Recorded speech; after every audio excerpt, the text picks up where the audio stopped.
हाँ जी गाइस, तो ये है हमारा लास्ट मंत्र जाप audio for our chapter IRF. IRF chapter में सबसे लास्ट में हम लोगों ने structure of the Indian judicial system देखा था। स्ट्रक्चर से मतलब ये है कि यहाँ पर पूरे इंडिया के अंदर किस तरीके से थर्ड विंग के अंदर जुडिशियल सिस्टम को हैंडल किया जाता है। जुडिशियल सिस्टम को हैंडल करने के लिए हमने हायरार्की ऑफ कोर्ट्स हम लोगों ने यहाँ पर बना रखा है। हायरार्की ऑफ कोर्ट्स में अगर हम लोग बात करें क्यों बनाया गया, इस जुडिशरी सिस्टम को क्यों बनाया गया, तो उसके फंक्शंस हमने सबसे पहले देखे थे, विच वॉज एफडीआई, यानी कि एफ स्टैंड्स फॉर फेयरनेस को प्रमोट करने के लिए, डी स्टैंड्स फॉर डिस्प्यूट को रिजॉल्व करने के लिए, and I stands for interpretation of acts and courts करने के लिए।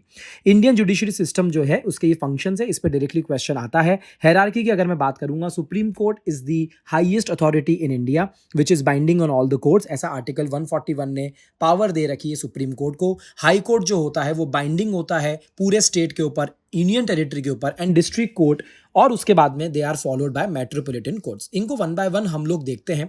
सबसे पहले सुप्रीम कोर्ट की अगर मैं बात करूंगा तो सुप्रीम कोर्ट को एपेक्स बॉडी बोला जाता है, 1950 में एस्टेब्लिश्ड है। Chief justice of India CJI यहाँ पर हाईएस्ट अथॉरिटी होते हैं, उनको पावर आर्टिकल 126 के अंदर दी है।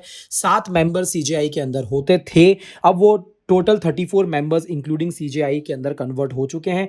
अगर if you want to write a direct writ an application to the supreme court of India, you can do it. ये पावर आर्टिकल 32 के अंदर दे रखी है, which is when your fundamental rights are violated, तो आप आर्टिकल 32 को use कर सकते हो और आप जा सकते हो डायरेक्टली सुप्रीम कोर्ट के पास में। सीजेआई और जो पूरी बेंच है ये अपॉइंट किए जाते हैं by the president of India. इसके बाद में हाई कोर्ट आता है। हाई कोर्ट जो है वो हाईएस्ट अथॉरिटी होता है हर एक स्टेट के अंदर, हर एक यूनियन टेरिटरी के अंदर। आर्टिकल 214 ने हाई कोर्ट को हर स्टेट के अंदर हाईएस्ट अथॉरिटी की पावर दी है। अगर मैं बात करूं 227 ने, तो उन्होंने बोल रखा है कि सुपरवाइजरी पावर यहाँ पर हाई कोर्ट के पास में होती है। वैसे तो उनके पास में एपिलेंट, ओरिजिनल जुरिस्डिक्शन और सुपरवाइजरी तीनों है, बट 227 बोलता है कि हाई कोर्ट सुपरवाइजरी पावर को ज़्यादा प्रीडोमिनेंटली यूज करेगा।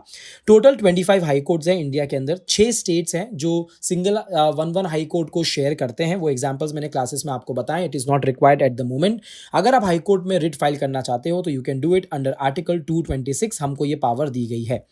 अगर मैं बोलना चाहूँ तो मेरा मन नहीं मान रहा है हाई कोर्ट जो शेयर करे जाते हैं, जैसे बॉम्बे हाई कोर्ट है, वो bye Maharashtra, Goa, Daman and Diu और इसी के साथ में दादरा एंड नगर हवेली उसको शेयर करते हैं। ये एक वन ऑफ द एग्जांपल्स दिया है। ऐसे केरला हाई कोर्ट है, मद्रास हाई कोर्ट है, Punjab and Haryana high court है और गुवाहाटी हाई कोर्ट, कुछ एग्जांपल्स है। डिस्ट्रिक्ट कोर्ट की अगर मैं बात करूं तो डिस्ट्रिक्ट कोर्ट सिविल लॉ में मैटर्स को यहाँ पर हैंडल करता है। जैसे कोई कॉन्ट्रैक्चुअल डिस्प्यूट्स हो गए, डैमेजेस क्लेम करने हैं, तो उसके लिए डिस्ट्रिक्ट कोर्ट को बनाया गया है। हर एक डिस्ट्रिक्ट के अंदर बनाया जाता है, टेरिटोरियल लिमिट उसकी वही होती है। लेकिन जो क्रिमिनल मैटर्स होते हैं उनको संभालने के लिए उनको वहाँ पर सुनाया जाता है in the session courts. Special session courts बिठाए जाते हैं जहाँ पर क्रिमिनल मैटर्स को यहाँ पर हैंडल किया जाता है। टेरिटोरियल लिमिट्स के हिसाब से ही ये सब कुछ चलता है। कैसे डिसाइड होती है? 2 ही तरीके हैं। जिस प्रॉपर्टी पे डिस्प्यूट चल रहा है वो प्रॉपर्टी कहाँ पर सिचुएटेड है, या जो पार्टीज यहाँ पर लड़ाई कर रही है वो पार्टीज कहाँ पर रिसाइड करती है, आप उसके हिसाब से डिसाइड कर सकते हैं कि कौन सा डिस्ट्रिक्ट कोर्ट यहाँ पर एप्लीकेबल होगा। अगला है मेट्रोपॉलिटन कोर्ट्स, जो सबसे नीचे आता है। मेट्रोपॉलिटन कोर्ट्स स्टैब्लिश करे जाते हैं मेट्रोपॉलिटन सिटीज के अंदर और इन कंसल्टेशन विद आरबीआई करे जाते हैं हाई कोर्ट के साथ में। I am sorry, in consultation with high court करे जाते हैं, नॉट आरबीआई। जहां पर पॉपुलेशन सिटीज की 10 लाख या उससे ज़्यादा होती है वहां पर मेट्रोपॉलिटन कोर्ट्स को लगाया जाता है। चीफ मेट्रोपॉलिटन मजिस्ट्रेट यहां पर होता है, जिसके पास में पावर होती है एक मेट्रोपॉलिटन मजिस्ट्रेट की।